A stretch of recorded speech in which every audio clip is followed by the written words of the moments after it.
नमस्कार बिहार। बिहार की पॉलिटिक्स के पिच पर चौके छक्के चलते हैं। बिहार की सियासत पवन सिंह के गानों से भी ज्यादा रोमांचक हो गई है। पवन सिंह की मां चुनाव लड़ सकती हैं। वहीं ज्योति सिंह के पिता ने बयान दिया, अगर पवन सिंह बेटी को अपना ले तो वो चुनाव नहीं लड़ेगी। अब आप सोच रहे होंगे, बेटा सुपरस्टार, मां सुपर पॉलिटिशियन। जी हाँ, बिहार की राजनीति में अब लॉलीपॉप लागेलू नहीं, वोट लागेलू गूंजने वाला है। पवन सिंह ने खुद कहा है, मैं चुनाव नहीं लड़ूंगा। अब सवाल ये है कि आखिर क्यों? तो चलिए 4 पॉइंट में समझते हैं। राजनीति में एंट्री से पहले उन्होंने कहा था, जनता ही मेरा भगवान है, मैं राजनीति नहीं सेवा करूंगा। एनडीए या विपक्ष दोनों से ही दूरी बनाए रखी। मां के मैदान में उतरने की चर्चा के बीच उन्होंने खुद को न्यूट्रल बताया।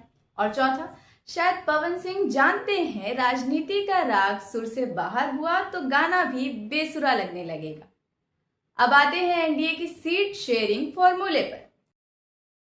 20 साल में पहली बार नीतीश कुमार सिर्फ 101 सीटों पर लड़ेंगे, बीजेपी भी 101। चिराग पासवान को मिलेंगी 29 सीटें, वहीं मांझी और उपेंद्र कुशवाहा को 6-6 सीटें।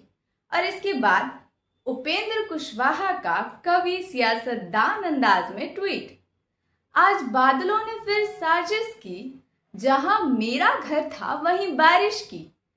अगर फलक को जिद है बिजली गिराने की, तो हमें भी जिद है वहीं आशियां बसाने की।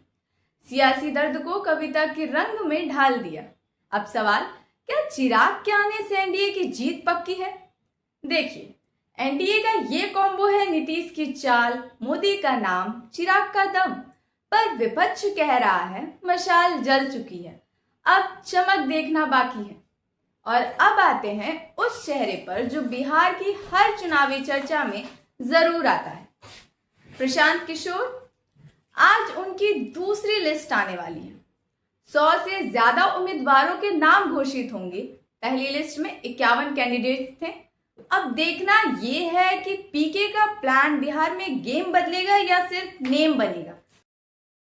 तो दोस्तों, बिहार की राजनीति में अब हर दिन एक नया एपिसोड है। कहीं मां उतर रही मैदान में, कहीं बेटा हट रहा लाइन से, कहीं चिराग चमक रहे हैं तो कहीं पीके बना रहे हैं नया जनसुराज शो। बने रहिए हमारे साथ, क्योंकि यहाँ खबरें नहीं, खबरों के पीछे का मसाला भी मिलेगा।